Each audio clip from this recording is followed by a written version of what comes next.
नदी की तेज बहती धार में शिखर फंसा हुआ डूब रहा है। बार बार अपना मुंह पानी के बाहर निकालकर मदद की गुहार लगाए जा रहा है। वहीं नदी से थोड़ी दूर खड़े ज्ञान दादा इस नजारे को देखकर सन्न हो गए हैं। पानी में फंसे शिखर के मन में चल रहा है कि नदी की धार सच में तेज है, ज्यादा देर संभाल नहीं पाऊंगा मैं। अगर बेसुध से खड़े ज्ञान दादा ने अभी कुछ न किया तो मैं सच में बह जाऊंगा।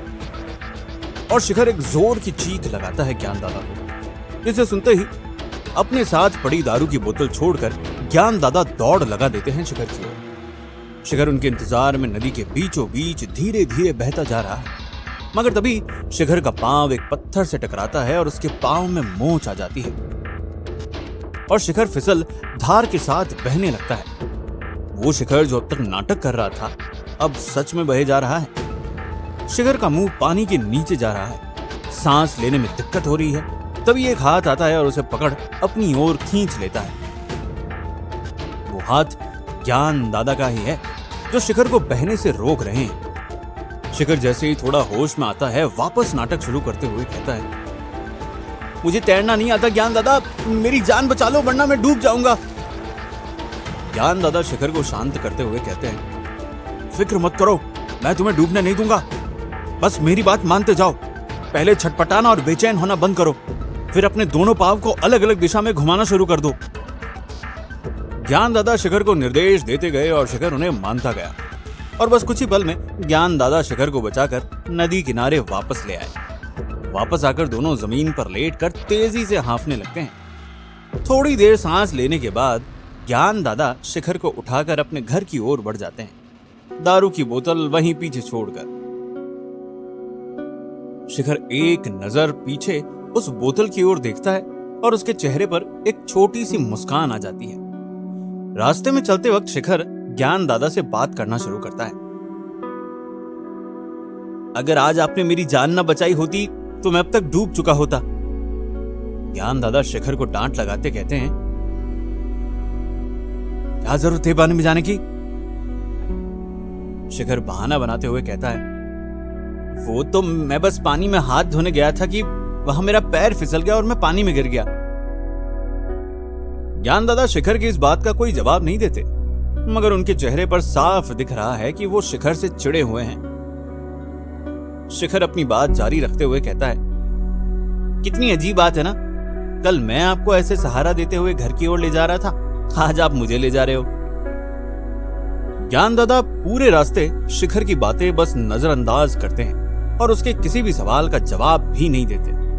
सीधा ले जाकर शिखर को बिस्तर पर लिटा देते हैं। ज्ञान दादा यहां से जा ही रहे होते हैं कि उनका हाथ पकड़ शिखर रोकते हुए कहता है, कुछ पूछ सकता हूं आपसे? ज्ञान दादा पलटकर शिखर की ओर देखते हैं और शिखर सवाल करता है,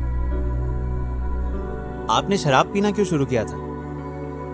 ज्ञान दादा एक धीमी सी आवाज में जवाब देते हैं, नहीं बताना, चुपचाप सो जाओ, तुम्हें आराम की जरूरत है। शिखर ज्ञान दादा से अपनी बात जारी रखते हुए कहता है,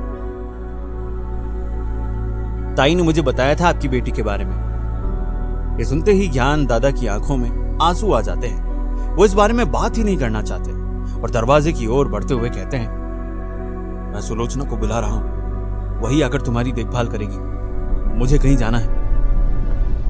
और ताई को आवाज लगाने लगते हैं। जब कुछ देर तक कोई आवाज नहीं आती तब पीछे से शिखर कहता है, ताई घर में नहीं है, वो अस्पताल में है। ये सुन मानो ज्ञान दादा को एक जोर का झटका लगता है और वो पलटकर शिखर के पास आते हैं। ज्ञान दादा का चेहरा डर और घबराहट के मारे सफेद हो गया है और वो शिखर की ओर सवालों भरी निगाह से देखने लगते हैं। ये क्या बात कर रहे हो? आखिर कहना क्या चाहते हो तुम? शिखर ये बात सुन ज्ञान दादा को सारी बात बताने लगता है कि सुलोचना ताई बीमार है और वो सुबह इसी वजह से बेहोश हो गई थी।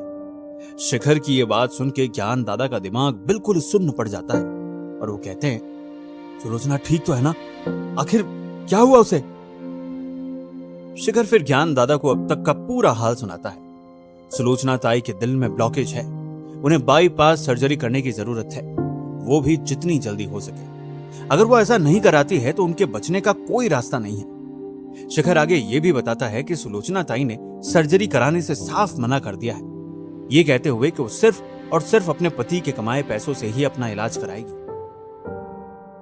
ये बात सुनने के बाद एकदम से सन्नाटा छा जाता है और ज्ञान दादा किसी मूर्ति की तरह जम जाते हैं। ये देखकर शिखर थोड़ी देर के लिए रुक जाता है और फिर कहता है कि उसने और बाकी सभी ने मिलकर बहुत कोशिश की सुलोचना ताई को मनाने की, पर ताई अपने फैसले से पीछे हटने को राजी नहीं है। शिखर ज्ञान दादा का हाथ अपने हाथ में लेते हुए कहता है, आखिर कब तक आप एक ही बात को लेकर बैठे रहोगे?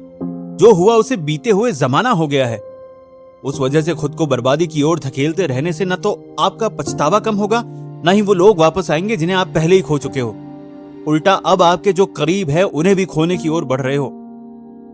फिर से वही गलती वापस दोहराने जा रहे हो।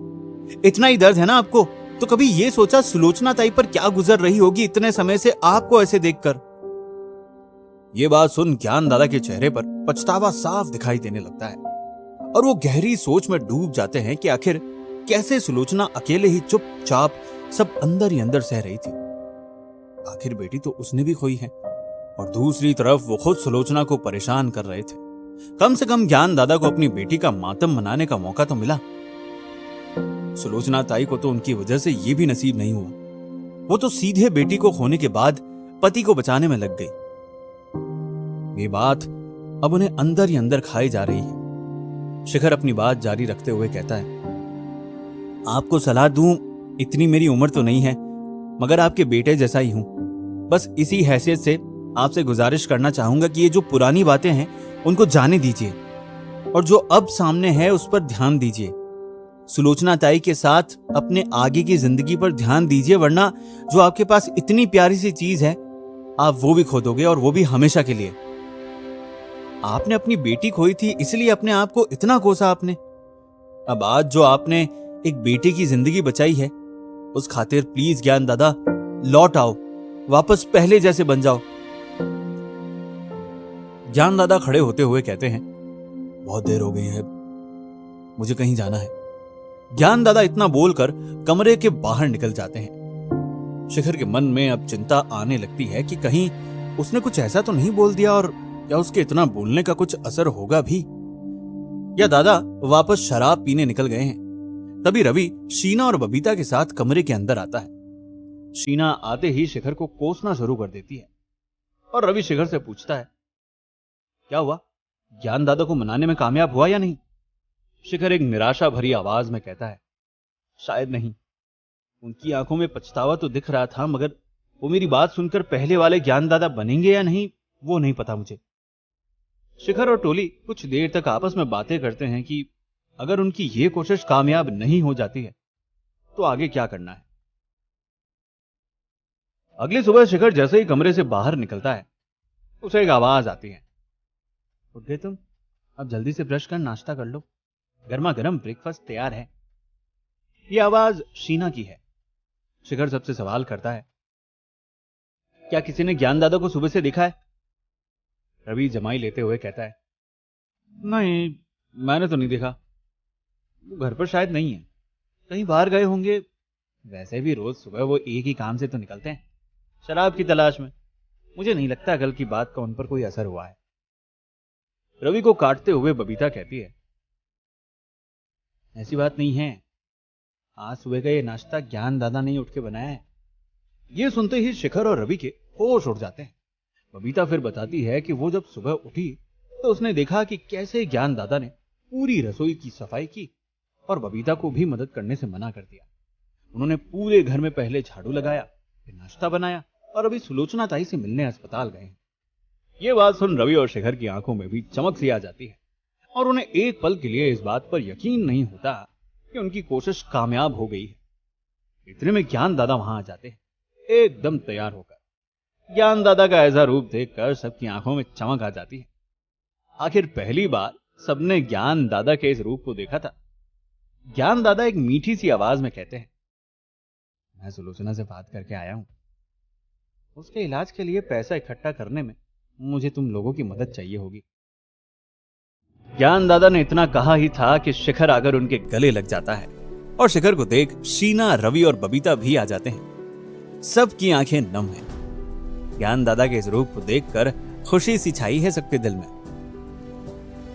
ज्ञान दादा भी भावुक होते हुए कहते हैं, ये सब तुम्हारी वजह से ही हुआ है शिखर। अगर तुम ना होते तो मैं आज भी पहले की तरह उसी गटर में पड़ा होता। तुम्हारे एहसान में कैसे चुकाऊं मुझे समझ नहीं आ रहा है। शिखर भी बड़े प्यार से कहता है, आपको एहसान चुकाने की कोई जरूरत नहीं है। एहसान तो मुझे चुकाना है ताई का, जिन्होंने ना सिर्फ मुझे अपने घर के साथ दिल में जगह दी, बल्कि हर मुसीबत पड़ने पर मेरी ढाल बनकर सामने खड़ी रही। अब जब उनको मेरी जरूरत है तो मैं पीछे कैसे हट जाऊं। शिखर की ये बात सुन ज्ञान दादा कहते हैं, तुम्हें और मुझे दोनों के पास एक मौका है सुलोचना का एहसान चुकाने का, और वो हम उसके इलाज का पैसा इकट्ठा करके पूरा कर सकते हैं। सभी हामी भर साथ में ताई के लिए पैसा इकट्ठा करने का फैसला करते हैं। घर में सभी साथ बैठ इसी विषय पर चिंतन कर रहे हैं कि पैसा लाए तो लाए कहां से ताई के इलाज के लिए। रवि ज्ञान दादा से पूछता है, क्या आप पहले जैसे बन गए इतना ताई के लिए काफी नहीं है? क्या पता आप उनसे बात करें तो वो मान जाए एनजीओ से पैसा लेने के लिए। ज्ञान दादा सर हिलाते हुए कहते हैं, मैंने सुबह यही बात उसे समझाने की कोशिश की थी, मगर उसका कहना है कि बस एक दिन के लिए वापस पहले जैसा बनने से कुछ नहीं होता। शिखर, जब तक मैं वापस पहले जैसे काम शुरू करके उसे अपनी आदत ना बना लूं, तब तक उसे मनाना मुश्किल है। शीना भी आगे आते हुए कहती है, वैसे ताई की बात भी गलत नहीं है। ज्ञान दादा शीना का समर्थन करते हुए कहते हैं, मुझे पता है जब तक मैं कोई और आदत ना पकड़ लूं, ये शराब भी मुझसे नहीं छूटने वाली। इतने सालों से लगातार जो पी रहा हूं, थोड़ी थोड़ी डोज में तो अभी भी शराब पीनी ही पड़ेगी मुझे कुछ दिनों तक, जब तक पूरी तरह से शराब ना छोड़ सकूं। और साथ ही में मुझे कोई नई आदत भी ढूंढनी होगी अपने रूटीन में। किसी नशा मुक्ति केंद्र में भी भर्ती नहीं हो सकता। सुलोचना के लिए पैसे जो इकट्ठा करने हैं मुझे, रास्ता कठिन भले ही है, मगर मैं सुलोचना के लिए जरूर करके दिखाऊंगा। शिखर ज्ञान दादा को रोक वापस मुद्दे पर लाते हुए पूछता है, वैसे आप पहले क्या काम करते थे? ज्ञान दादा आंखें ऊपर करते हुए कहते हैं, मैं कॉन्ट्रैक्टर का काम करता था। रोड से लेकर स्कूल तक सभी चीजों को बनाने का कॉन्ट्रैक्ट लिया करता था। शिखर अपना सर खुजलाते हुए कहता है, क्या अभी कोई ऐसा कॉन्ट्रैक्ट ले सकते हो आप जिसमें इतने पैसे मिल जाएं कि ताई का इलाज हो सके?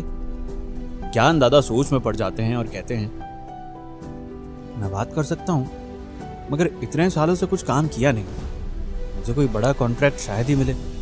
छोटे मोटे घर के रिपेयर से ज्यादा कोई कुछ नहीं देने वाला। बबीता भी आगे बढ़ कहती है, किसी सड़क का कॉन्ट्रैक्ट ले सकते हैं, जो सरकारी होते हैं, टेंडर भरना होता है, वो लेने की कोशिश कर सकते हैं। ज्ञान दादा बबीता को एक निराशा भरी आवाज में कहते हैं, ये भी नहीं हो सकता। आस पास के सभी सड़कों का कॉन्ट्रैक्ट पहले ही किसी को मिल चुका है, और यहां से दूर कोई कॉन्ट्रैक्ट मैं लेना नहीं चाहता, वरना सुलोचना से रोज नहीं मिल पाऊंगा। और फिर अगले ही पल सब वापस मुंह लटकाए बैठ जाते हैं। अब करे तो करे क्या? आखिर क्या होगा शिखर का अगला कदम? क्या शिखर सुलोचना ताई के इलाज के पैसे इकट्ठा करने में कामयाब हो पाएगा?